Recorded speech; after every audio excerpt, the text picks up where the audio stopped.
When dealing in low-budget games that originated in the mobile space, there's always a bit of a challenge reviewing them fairly on Switch. Whether the issue is limited gameplay, poorly mapped controls, or just if conceptually it's a good fit for a dedicated gaming platform competing for eyeballs, there are quite a number of obstacles to overcome. Balloony, just to complicate matters a bit, is essentially a platformer as well, ratcheting up the expectations further given the competition out there in the eShop.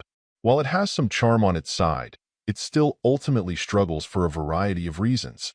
Starting with the positives, there's no doubt that the game has a very family-friendly look and feel to it.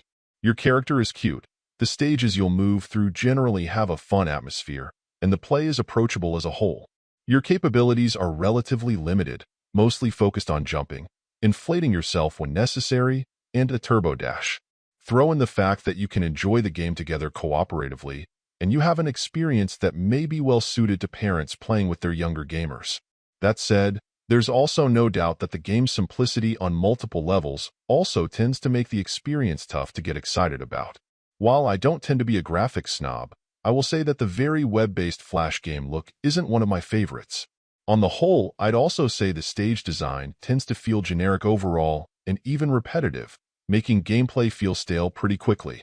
There are also just some elements that never fully made sense to me, or just felt off somehow, like it being hard to tell if your turbo is active or working and how you can clip into and get stuck on objects at times. Taking it all into account, Balloony falls into that tough-to-score space where in the context of the Switch library the experience is underwhelming, but at the same time its intended audience may find it appealing. The elements that more seasoned gamers may balk at could actually be a plus in some cases, depending on your perspective. Regardless, among its peers there's no question that Balloony is simply a less ambitious offering than most, and the results, while pleasant, don't make a great case for your attention. Overall, my final score for the game ended up being a 5.8. And if you're interested in picking it up, it's currently available on the Switch eShop for $4.99. Thank you for taking the time to listen to this review.